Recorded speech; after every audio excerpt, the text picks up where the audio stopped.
नमस्कार। मध्य प्रदेश की ताज़ा और बड़ी खबरें रोजाना देखने के लिए हमारे चैनल कमल गुरु को सब्सक्राइब जरूर करें और साथ में बेल आइकन को दबाएं।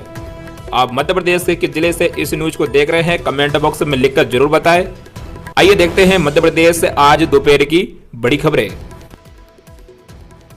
खत्म हुआ किसानों का इंतजार, इस दिन खाते में आएंगे 2000 रुपये। जानिए किन किसानों को मिलेगा लाभ। आपको बता दें केंद्र सरकार आर्थिक रूप से कमजोर किसानों के लिए पीएम किसान सम्मान निधि योजना की शुरुआत की है, जिसके अंतर्गत सरकार किसानों को सालाना 6000 रुपये की आर्थिक सहायता प्रदान कर रही है। 6000 रुपये की इस आर्थिक सहायता राशि को सरकार 3 किस्तों में देती है। इस योजना के तहत अब तक किसानों के खातों में 16वीं किस्त ट्रांसफर की जा चुकी है, जिसके बाद अब किसान 17वीं किस्त का बेसब्री से इंतजार कर रहे हैं। मीडिया रिपोर्ट्स के अनुसार देश के करोड़ों किसानों को पीएम किसान योजना की 17वीं किस्त अगले महीने जुलाई की शुरुआत में मिल सकती है। हालांकि इसको लेकर अभी तक अधिकारी की जानकारी सामने नहीं आई है, लेकिन कयास लगाया जा रहा है कि जुलाई की शुरुआत में मिल सकता है। दरअसल इस समय देश में लोकसभा चुनाव चल रहे हैं। 4 जून को इसका परिणाम आएगा, जिसके बाद 5 जून तक नई सरकार गठन होगा। यानी जून का माह सरकार के गठन व अन्य कार्यक्रमों में गुजर जाएगा, जिसके बाद कयास लगाया जा रहा है जुलाई माह के प्रथम सप्ताह में ही प्रधानमंत्री किसान सम्मान निधि के लाभार्थियों को 17वीं किस्त जारी कर दी जाएगी। हालांकि अभी इसकी कोई भी अधिकारी घोषणा सरकार की ओर से नहीं की गई है। आपको बता दें, अगर आप पीएम किसान हैं और आप इस योजना का लाभ लेना चाहते हैं तो आपको सबसे पहले KYC करवाना होगा, जिसके बाद ही आपको इस योजना के तहत पैसा मिलेगा।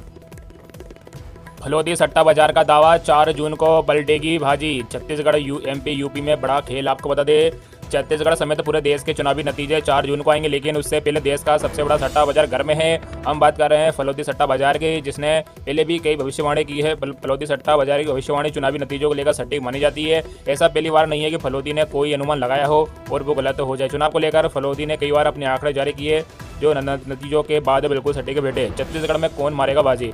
फलोदी सट्टा बाजार ने लोकसभा चुनाव में हो रहे मतदान और जनता से मिल रही प्रतिक्रिया को भापकर अपने आंकड़े जारी किए हैं। फलोदी सट्टा बाजार ने छत्तीसगढ़ लोकसभा चुनाव के आंकड़े भी जारी किए, जिसमें किस पार्टी को कितनी सीटें मिलेगी इस बात की भविष्यवाणी की गई है। बात यदि फलोदी सट्टा बाजार के दावों की करें तो छत्तीसगढ़ में एक बार फिर बीजेपी बड़ी पार्टी बनकर उभरेगी। यानी विधानसभा के बाद अब लोकसभा में कांग्रेस को मुंह की खानी पड़ सकती है। फलोदी सट्टा बाजार के मुताबिक प्रदेश में बीजेपी को 11 लोकसभा सीटों में से 9 से 10 सीटें हासिल हो सकती है। वहीं कांग्रेस को एक से 2 सीट पर संतोष करना पड़ सकता है।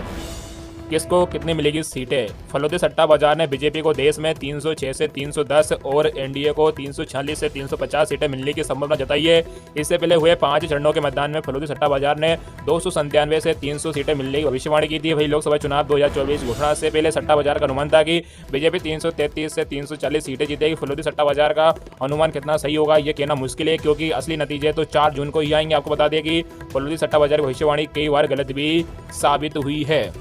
अन्य राज्यों का क्या है आंकड़ा। फलोदी सट्टा बाजार के ताजा अनुमान के मुताबिक यूपी की कुल 80 लोकसभा सीटों में से बीजेपी 65 सीटें जीत सकती है। इसी तरह MP में 22 है। यूपी में इंडिया गठबंधन को 15 से 20 सीटें मिलने की भविष्यवाणी की गई है। वही दिल्ली में बीजेपी को 6-7 सीटें, हरियाणा में 5-6 सीटें, झारखंड में 10-11 सीटें, उड़ीसा में 11 से 12 सीटें और पश्चिम बंगाल में बीजेपी को 20 से 22 सीटें मिल सकती है। और फलोदी सट्टा बाजार सिर्फ भविष्यवाणी करता है। इस भविष्यवाणी से हमारा चैनल का कोई भी नाता नहीं है। फलोदी सट्टा बाजार का अनुमान हर बार सही हो ये भी जरूरी नहीं है।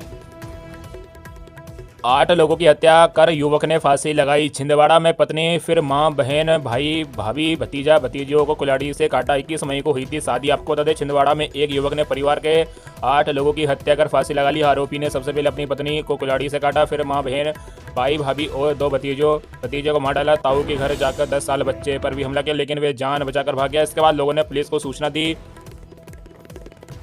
1 जून से देश भर में होने जा रहे हैं ये बड़े बदलाव, आम आदमी पर होगा सीधा असर। आपको बता दें 1 जून से आपके घर के खर्च से जुड़े नियमों में बदलाव होने जा रहे हैं। हर महीने की पहली तारीख से कई तरह के नए नियम लागू होते हैं। इस बार भी नियमों को पहले से ज़्यादा सख्त बनाया जा रहा है। जून महीने में रसोई गैस सिलेंडर, बैंकों की छुट्टियां, आधार अपडेट और ड्राइविंग के लाइसेंस से जुड़े नियमों में बदलाव देखने को मिलने वाला है। इन बदलावों का सीधा असर आम आदमी पर पड़ने वाला है। इससे आपका बजट भी बिगड़ सकता है। आइए जानते हैं उन जरूरी नियमों को जो 1 जून 2024 से बदले जाएंगे। पहला है पेट्रोल डीजल सहित LPG सिलेंडर कीमतों में बदलाव। हर महीने की पहली तारीख को रसोई गैस सिलेंडर की कीमतें तय की जाती है। 1 जून को तेल कंपनियां गैस सिलेंडर की नई कीमतें तय करेगी। मई में कंपनियों ने कमर्शियल सिलेंडरों की कीमतों में कमी की थी। अब उम्मीद है कि कंपनियां जून में भी एक बार फिर सिलेंडर कीमतों में कमी कर सकती है। वही हर दिन की तरह 1 जून को भी पेट्रोल डीजल कीमतों में बदलाव देखने को मिलने वाला है। दूसरा है ड्राइविंग के लाइसेंस के लिए नहीं लगाने होंगे RTO के चक्कर। जी हाँ दोस्तों, 1 जून से नए परिवहन नियम लागू हो रहे हैं। इसके बाद ड्राइविंग लाइसेंस लेने के लिए सिर्फ आरटीओ में ही टेस्ट नहीं देना होगा। अब ड्राइविंग लाइसेंस टेस्ट पास करने में ज़्यादा झंझट नहीं होगा। अब सरकार द्वारा मान्यता प्राप्त विशेष निजी संस्थाओं में भी ड्राइविंग टेस्ट दे सकते हैं। इससे ड्राइविंग लाइसेंस बनवाना आसान हो जाएगा। अगला है ट्रैफिक के नियमों में भी सख्ती। आपको बता दें, नए नियमों के तहत ट्रैफिक के नियमों में भी सख्ती की जाएगी। 18 साल से कम उम्र के लोगों पर 25,000 रुपये तक का जुर्माना लग सकता है। वही ऐसा करने पर लाइसेंस रद्द होने के साथ साथ 25 साल तक नया लाइसेंस नहीं मिलेगा। इसके अलावा अन्य नियमों का उल्लंघन करने पर भी जुर्माने का प्रावधान है, जिसमें तेज गति में से गाड़ी चलाने पर 1,000 रुपये से 2,000 रुपये, बिना लाइसेंस गाड़ी चलाने पर 500 रुपये, हेलमेट ना पहनने पर 100 रुपये और सीट बेल्ट ना पहनने पर 100 रुपये का जुर्माना लगाया जाएगा। अगला है 14 जून तक फ्री में आधार कार्ड अपडेट की सुविधा। आपको बता दें, UIDAI के अनुसार अगर आपने 10 साल से अपना आधार कार्ड अपडेट नहीं किया है तो 14 जून तक फ्री में आधार कार्ड अपडेट कर सकते हैं। UIDAI पोर्टल पर आधार कार्ड अपडेट करने की सुविधा फ्री में दी जा रही है। हालांकि 14 जून के बाद इस काम के लिए आपको पैसे देने पड़ सकते हैं। ये काम आप आधार सेंटर पर जाकर भी कर सकते हैं। अगर आप आधार सेंटर पर जाकर आधार कार्ड अपडेट करवाते हैं तो आपको 50 रुपये फीस के तौर पर देना होगा, जबकि UIDAI पोर्टल पर कोई चार्ज नहीं देना होगा। अगला है जून में कुल 12 दिन बैंकों की छुट्टियां। आपको बता दें, जून महीने के बकरीद, वट सावित्री व्रत समेत अलग अलग त्योहारों और सप्ताही छुट्टियों को चलते कई दिनों के लिए बैंक बंद रहने वाले हैं। रिजर्व बैंक ऑफ इंडिया की ऑफिशियल वेबसाइट पर दी गई जानकारी के मुताबिक जून में कुल 12 दिन बैंकों की छुट्टियां रहने वाली है। देश में 7वें चरण के लोकसभा चुनाव के मद्देनजर 1 जून को कई राज्यों में बैंकों की छुट्टियां रहने वाली है। जब बैंक बंद रहेगी तो इस दौरान आप बैंकिंग से जुड़ा कोई काम नहीं कर पाएंगे, इसलिए आप बैंक से जुड़े जरूरी काम जल्द से जल्द निपटा लें ताकि आप किसी भी असुविधा का सामना न करना पड़े। अवैध रेत खनन में लगी मशीनें तत्काल जब्त करें। नए रेल रूट और एक्सप्रेस वे के लिए प्रस्ताव तैयार किए जाए। आपको बता दें, मुख्यमंत्री डॉक्टर मोहन यादव ने प्रदेश में रेत उत्खनन में अवैध रूप से लगी मशीनों को तत्काल जब्त करने के निर्देश दिए हैं। उन्होंने कहा कि प्रदेश में रेत उत्खनन नियमानुसार हो, अवैध खनन करने वालों को कड़ी कार्रवाई की जाए। मुख्यमंत्री मंगलवार को मंत्रालय में हुई अपर मुख्य सचिव व प्रमुख सचिवों की बैठक को संबोधित कर रहे थे। बैठक में संभाग स्तरीय समीक्षा बैठक में हुए निर्णयों के पालन की समीक्षा की गई। उन्होंने कहा केवल बैठकों से काम नहीं चलेगा, असर दिखना चाहिए। हर 4 महीने प्रदेश में क्षेत्रीय स्तर पर इन्वेस्टर समिट आयोजित की जाए। उन्होंने उज्जैन में हुई समिट के बाद जबलपुर प्रस्तावित इन्वेस्टर समिट की तैयारियों की जानकारी प्राप्त की।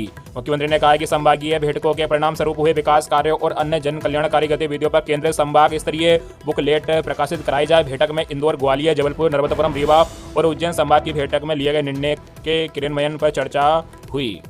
प्रत्येक जिले में स्टेडियम विकसित हो। मुख्यमंत्री ने कहा प्रदेश में चल रही रेल परियोजनाओं समय सीमा में पूर्ण हो। इस उद्देश्य से राज्य सरकार के विभाग रेलवे को हर संभव सहयोग प्रदान करे। प्रदेश में नए रेल रूट विकसित करने के प्रस्ताव भी तैयार किए जाए। उन्होंने कहा प्रदेश के दूरस्थ अंचलों को बड़े शहरों से जोड़ने, परस्पर दूरी कम करने व तेज गति से विकास के लिए नई एक्सप्रेसवे की भी कार्य योजना बनाई जाए। मुख्यमंत्री ने कहा है कि प्रदेश में महाविद्यालयों के समायोजन की आवश्यकता है। जहां मांग हो वहां पर्याप्त विद्यार्थी उपलब्ध हो, वही महाविद्यालय संचालित किए जाए। आसपास के क्षेत्र के विद्यार्थियों को महाविद्यालय आने जाने के लिए वाहन सुविधा उपलब्ध कराई जा सकती है। उन्होंने प्रत्येक जिले में छोटा स्टेडियम विकसित करने के निर्देश भी दिए। उन्होंने कहा कि इन स्टेडियमों का उपयोग जरूरत होने पर हेलीपैड के रूप में भी किया जा सकेगा।